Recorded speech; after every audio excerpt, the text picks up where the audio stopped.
Samuel est en prison. Oui. Donc, qu'est-ce que je disais? Bu fekkee ni Macky Sall daf ni 250 mégawatts la ñu soxla ci Ndar énergie loolu mooy suñu besoin de consommation intérieure. Ousmane Sonko ñëw ak Diomaye ni non ñun on a besoin de plus que 250 mégawatts. On a besoin de 2 gigawatts, de 2000 mégawatts pour la consommation intérieure. Et avant le mois d'août, nous exprimons besoin bobu après une négociation en conformité avec le code pétrolier. Lol moy accord entre les parties. Donc il ne faut pas que le ministre pense que cette clause de stabilité est hermétique. La brèche, c'est sauf en cas d'accord entre les parties.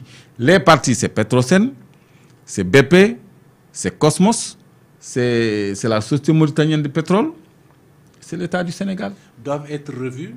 Ça ne renvoie pas à li nga wax bokkul ak li nga wax wala moom dafa jàpp ne il faut que ñu dem ci wala. Non, c'est-à-dire clause boobu dafa jàpp ni daf leen tënk trop parce que ci base boobu la ñu teg par exemple les exonérations fiscales. Durant toute la durée de l'exploitation ñooñu du ñu fay taxe. Mais bu fekkee ni juboo ngeen ci ngeen renégocier xam nga Woodside ils veulent passer en phase 2. S'ils passent en phase 2 mais mën nañu renégocier. Parce qu'en phase 2, les clauses ne doivent plus être les mêmes. Mën nañu wax ni suñu part de production lii la exonération fiscale yi dañ koy lever parce que les puits sont rentables et productifs. Malgré l'annonce de renégociation sax Woodside nee na quand même pare na pour dem à la deuxième phase. Waaw pare na pour dem à la deuxième phase. Toujours ma indi l'exemple de la Côte d'Ivoire. Qui a renoncé à ses exonérations fiscales, mais depuis 2010, et la terre n'a pas encore tremblé là-bas. Ñoom seen production or dafa yokku cette année ak daaw dafa yokku te pourtant ils ont arrêté les exonérations fiscales. C'est ça. Donc loolu c'est tout à fait possible du doon loo xam ni da nga koy forcer le partenaire parce que loolu rupture de contrat la parce que la clause dit mënoo aggraver les charges et obligations découlant du code pétrolier et du code général des impôts sans que moom mu d'accord ci. Donc lii tax moom mu d'accord ci mooy toi tu as une ressource qui est exploitable pendant plus de 200 ans. Léegi bu ci déggoowul ak yow c'est lui qui perd en fin de compte parce que tôt ou tard tu vas finir par payer le cost oil c'est-à-dire l'investissement bi ñu ci def. Après nga nekk le producteur majoritaire léegi moom bu fekkee ni dafa bëgg ressource bi boobaa da nga koy xëñ. C'est ça. Alors ñu terminer ak le rapport de l'ITIE au premier semestre de 2024 rapport bi nag moom mu ngi xamle revenu yi nga xam ne mu ngi bawoo ci secteur extractif bi ñu jàpp ko xayma ko ci 236 milliards oui virgule 59 millions muy ñaari téeméer ak fanweer ak juróom benn ci milliards yu toftalu juróom fukk ak juróom ñeent oui 59 millions ci millions oui soit 391,49 millions de dollars. mu nekk loo xam ne c'est la contribution en tout cas revenu yi nga xam ne moo jóge ci secteur minier on parle de secteur extractif bi. Globalement. Ça peut apporter une bonne santé financière au Sénégal. 349 milliards. 236 milliards 391 millions de dollars soit 236 milliards virgule 59.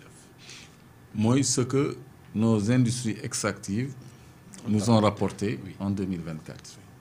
Au premier semestre. Au premier semestre 2024. Ça veut dire que au meilleur des cas, on peut s'attendre à 2 fois plus l'année. C'est-à-dire 234 milliards. 236. Multiplié par 2. Si c'est un semestre, si on le multiplie par 2, on est à près 400. Non, 460. Ouais, près de 500. Près de 500, disons près de 500. Voilà, loolu, c'est un bond par rapport aux années précédentes où on nous a rapporté que de toutes nos ressources naturelles, on n'avait que 130 milliards. Pourtant, au temps de Macky Sall, on nous annonçait que les revenus issus de l'exploitation du pétrole et du gaz devraient s'élever à 700 milliards de francs CFA. On se rappelle? Ouais. Loi de finances initiale beeg yooyu ñu ngi ko ci doon wax en 2023, je crois. Ouais. Là, Ouais. on Donc, parle de 200 milliards et quelques. 236 milliards en un semestre moo ëpp li ñu daan déclaré ci Macky Sall en un an. C'est une évolution. Mais évolution boobu il faut qu'on se figure que dafa concerner lépp luy or lépp luy zircon lépp luy phosphate. On a plus de 6 gisements d'exploitation plutôt. Lépp luy ciment, 4 cimenteries. Lépp luy bandos encore, pétrole, gaz, les carrières et tout ce qu'on a d'industrie extractive et de ressources naturelles. Moo ñu rapporté 236 milliards le semestre. Donc ma def ñaari comparaison baax na pour le budget mais MOL 2 ak MOL 8 awma seen recette daaw awma seen recette daaw jéeg mais en 2016 par mois 40 millions ça 40 milliards astafurlah 40 milliards virgule par mois MOL 2 ak MOL 8 de recettes douanières uniquement seet ko Google da nga koy gis. Si. Je veux dire que c'est pratiquement le même. Ça veut dire le même montant que. Ça veut dire 40 milliards par mois. Oui. 10 mois yi c'est 400 milliards.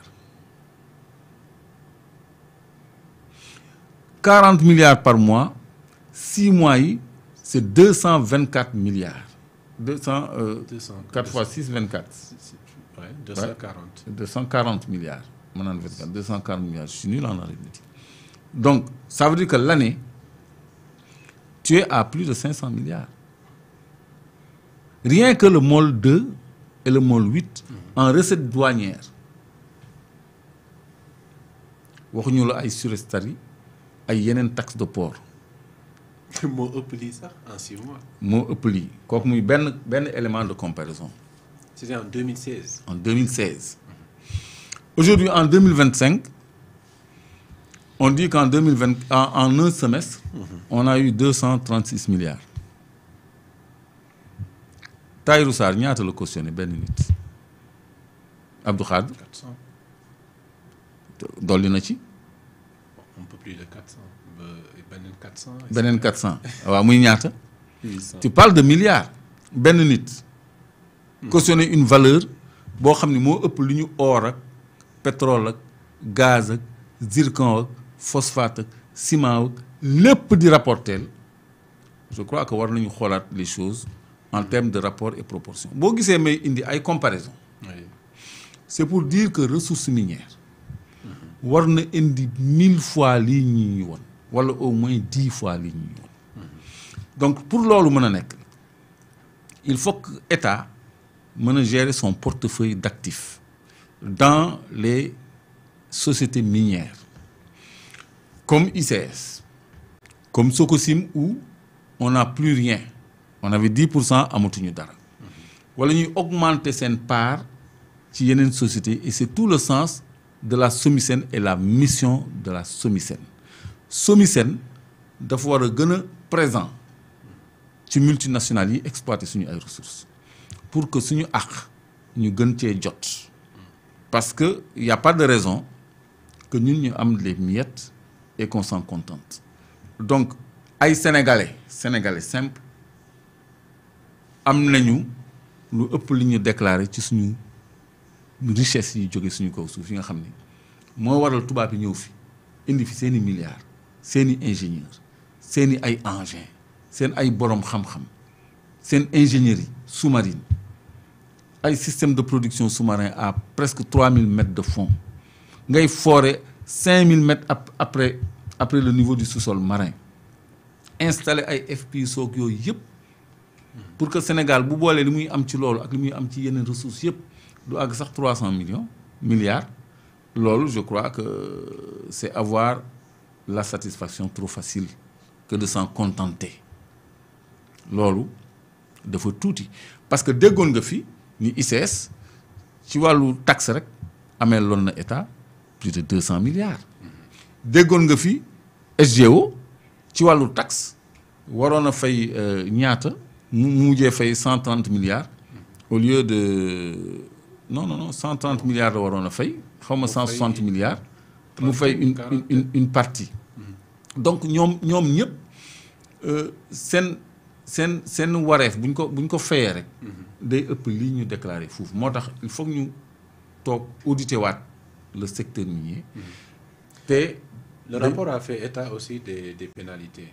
waaw xam nga pénalité oui mooy ku wàccewul ak engagement am rek mais au-delà des pénalités ñun li ñu war a am ci suñu ay ressources suñu part suñu quote-part ak suñu actif yi ñuy am war ko gérer war ko augmenter aussi souvent dañ koy jaayaat comme droit de préemption léegi redevance minière du dara ci man parce que c'est de 1 à 5% selon les minerais donc je crois que état dafa war a gën a di participer à l'image de SOMISEN et de Petrosen ci extraction ak ci mu nekk concessionnaire sur ces titres miniers et ces titres miniers d'hydrocarbures noonu lañ ci mën a gisee suñu bopp parce que autrement dañuy tourner nii rek mais duñ ci gis suñu bopp tellement li may saluer nag mooy la transparence bi nga xam ne mooy tax ñuy publier ay rapports de production